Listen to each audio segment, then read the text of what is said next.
Hi everyone, good morning. Ang topic natin for today is bakit walang taong neutral? Ang tanong, kaaway ka ba o kakampi ng Diyos? So ang topic natin is patungkol sa palagwis. So ito ay based sa verse natin na Ephesians 2 verse 1 to 5. Yan. Pelagius ang topic natin. Sino ba yung Pelagius na yan? Si Pelagius ay isa po itong tao na nabuhay noong unang panahon, leaders ng church na kinukonsider na malang katuruan ang kanilang tinuturo. Pelagius. So, kasama to sa ating devotion na kailangan meron tayong awareness bakit kailangan ang matuto tayo or maging aware tayo yung meron kasing mga Pelagius or Pelagius thinking.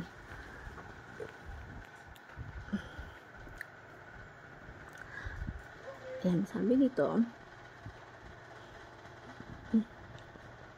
na bakit natin dapat malaman itong topic na to. So Pelagius was a 15th century British monk who thought that human beings are born morally neutral and capable of obeying God's commands without divine grace. So, isa siyang monk, leader ng church, a long time ago, in the 5th century, na pwede natin sabihin natin that is 300 AD after the birth of Christ. And later on, naging leader ng church. His teaching later known as Pelagianism. He denied original sin and claimed that people can take the first and most important steps towards salvation by their own power. So maraming mga tao, maraming tao kasi na may ganitong mentality ngayon na kaya kong maligtas sa pamamagitan ng kapangyarihan ko. Maliligtas ako sa sarili kong gawa, maaprobahan ako ng gawa, bibigyan ako ng pabor ng Diyos sa sarili kong gawa. So maraming tao nakaasa sa kanilang sariling kabutihan, sariling kakayahan, sariling gawa para iligtas ang kanilang sarili. Si Pelagius, ganun din ang mentality. So biblically, this is a serious error that undermines the gospel. Scriptures clearly teaches that we are spiritually dead apart from God's grace, and that salvation is entirely a work of God from the beginning to the end. Pelagianism exalts man, while the true gospel exalts Christ. So, kaya nagtanong natin, meron bang taong neutral? Kasi kay Pelagius, neutral. Pwede mo piliin sa Lord, pwede mong hindi piliin sa Lord. Pwede kang gumawa ng mabuti, pwede kang gumawa ng masama.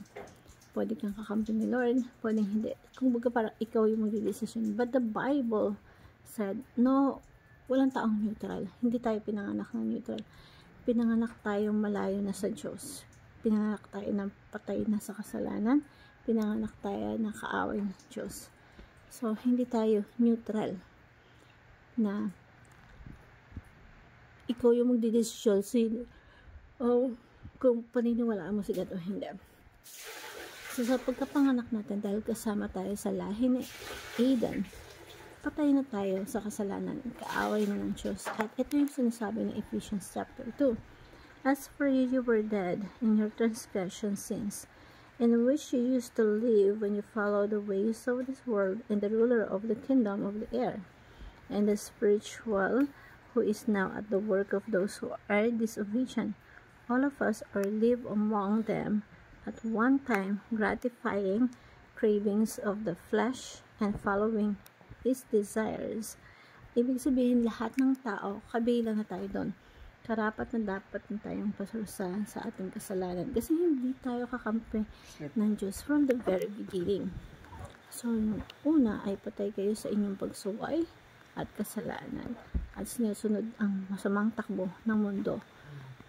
At napailalim sa pinuno ng mundo ng mga taong ayaw pasakop sa Diyos. And that is yung kalagayan natin before hindi tayo neutral. ang totoo tayo ay lahat. Namumuhay tayo ayon sa pagnanasa ng laman, sumusunod sa paghihilig ng laman ng katawan at pag-iisip. Diba? So, kaya, kinapupuutan ng Diyos yun. And that was our original status before. That's why yung teaching natin today, Pelagianism denies the reality of the original sin and human depravity. Yung ituro ni Pelagius, karamihan sa Pilipino ngayon at dati na maririnig mo na yung neutral tayo and engine yung hell engine yung devil na parehas na bubulong sa'yo, pero ikaw yung mag-decide kung saan tutungo. But the Bible says there's no neutral. So andun tayo sa part na nagpapasakap tayo sa Diablo kasi ang sinusunod yung kasamaan na. Diba? Yun yung talagang sinusunod ng mga original na kalagayan ng mga tao before, simula pagkapanganak. Minana na yung original sin. Diba? But kay Pelagius, walang original sin sa kanya. So, there's no human depravity para sa kay Pelagius. Pinanganak tayong neutral para kay Pelagius. Diba? So, ikaw yung magdi-decide kung ano magiging masama or magiging mabuti ang kahinat mo. But the Bible says pinanganak tayo ng original sins and there is new depravity. Yan, human depravity. So, yung klase ng pamumuhay natin bago natin makilala si Kristi, you are dead, we are dead. Why? Patay tayo sa pagsuway dahil sa ating kasalanan, hindi makasunod-sunod sa kalooban ng Diyos. And that is yung kaligayan natin before we truly met Jesus Christ.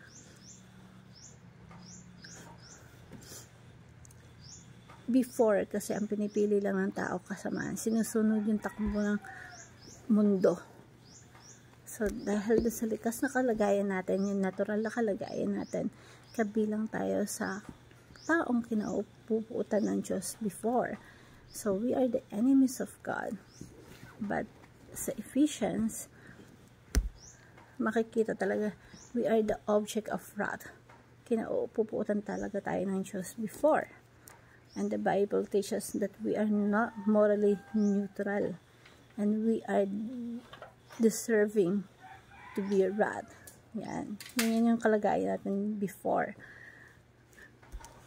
Ang kailangan natin, yung Diyos na iligtas tayo sapagkat tayo ay spiritual and dead na.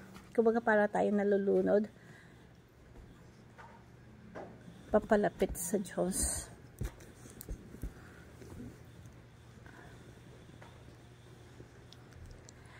At ang maganda niyan, kinahabagan tayo ng Diyos, kinaawaan tayo ng Diyos, kaya niya tayo binuhay spiritually.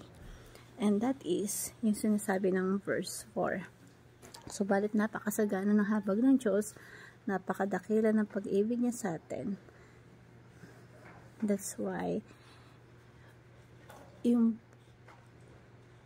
dahil wala tayong kakayahan na lumapit sa Diyos, ay napakasagana ng awa, ng habag ng Diyos. Hopeless. Diba? Kinahabagan niya tayo at inibig. Kahit na nagre-rebelde tayo at nagpapakalayo sa Diyos. Diba? Kaya salvation is not initiated by man's will, but by God's sovereign mercy. Hindi natin initiate yung kaligtasan natin.